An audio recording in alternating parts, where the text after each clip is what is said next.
Dharmasthala Kukke Subrahmanya bus ಸೇವೆಗೆ ಚಾಲನೆ ನೀಡಿದ ಶಾಸಕ ಡಾಕ್ಟರ್ ವಿಜಯಾನಂದ ಎಸ್ ಕಾಶಪ್ಪನವರ್.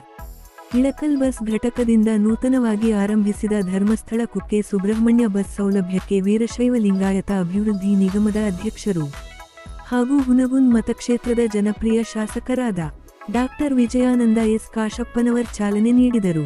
ಈ ವೇಳೆ ನಗರಸಭೆ ಅಧ್ಯಕ್ಷೆ ಸುಧಾರಾಣಿ ಸಂಗಮ, ಕೆಪಿಸಿಸಿ ಸದಸ್ಯ ಶಾಂತಕುಮಾರ ಸುರಪುರ, ದಲಿತ ನಾಯಕ ಶರಣಪ್ಪ ಆಮದಿಹಾಳ, ಘಟಕ ವ್ಯವಸ್ಥಾಪಕ Babu Biradar, B R Goudar, ATS ರಜಾಕ Nadaf, CR Nandi, Murugesh, Hubballi, Babu ಬಾದ್ವಾಡಗಿ, SP Patil, Nagaraj ಬಾರಿಗಿಡದ್, Mallappa ತುಪ್ಪದ್, Ningappa Balakundi, ಎಂಜಿಕುರಿ, MB Gowda, MB ಹಳೇದ್, Mahantesh ಸೇರಿದಂತೆ ಘಟಕದ ಸಿಬ್ಬಂದಿ ಉಪಸ್ಥಿತರಿದ್ದರು. ಗೋಪಿ ಕಟಾರಿ ಕಾರ್ಯಕ್ರಮ ನಡೆಸಿಕೊಟ್ಟರು.